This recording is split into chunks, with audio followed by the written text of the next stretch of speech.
The European Union will have to go through deep restructuring if it wants to survive in the long term, former Labour MP Gisela Stuart exclusively told Express. The Eurozone's economic rebound from the coronavirus pandemic is losing steam after a few months of improvement, according to a survey of business activity. The IHS Markit Flash Composite Purchasing Managers Index for the euro area fell to 51.6 in August, down from 54.9 in July. According to a Reuters poll, even if a reading above the 50 mark indicates that a majority of businesses reported an expansion in activity, the reading undershot the expectations of most economists, who on average had expected activity to plateau. The disappointing data hit the euro in early trading on Friday and called into question the strength of Europe's third-quarter economic recovery.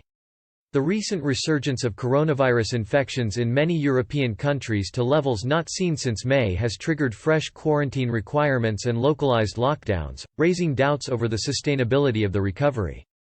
The discouraging data comes a month after EU leaders struck a deal on a huge coronavirus recovery package.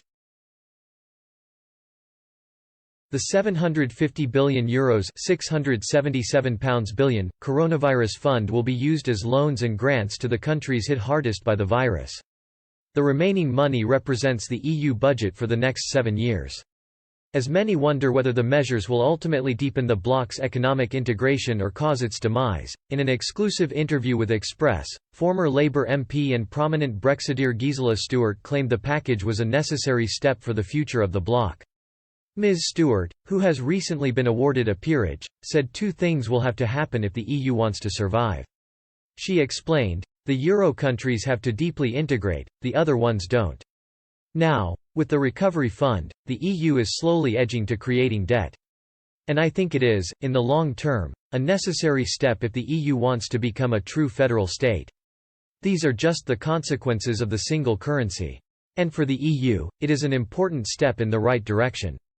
Ms. Stuart added, whether countries like Poland will want this, that is the crucial question. Poland is part of the EU but not part of the euro. It is going to be something they have to think about and that could complicate things for the bloc. The concept of a two-speed Europe is not new, but has been debated for years in Brussels as a way to solve some institutional issues. The idea is that the more members there are in the bloc, the more difficult it becomes to reach consensus on various topics, and the less likely it is that all would advance at the same pace in various fields.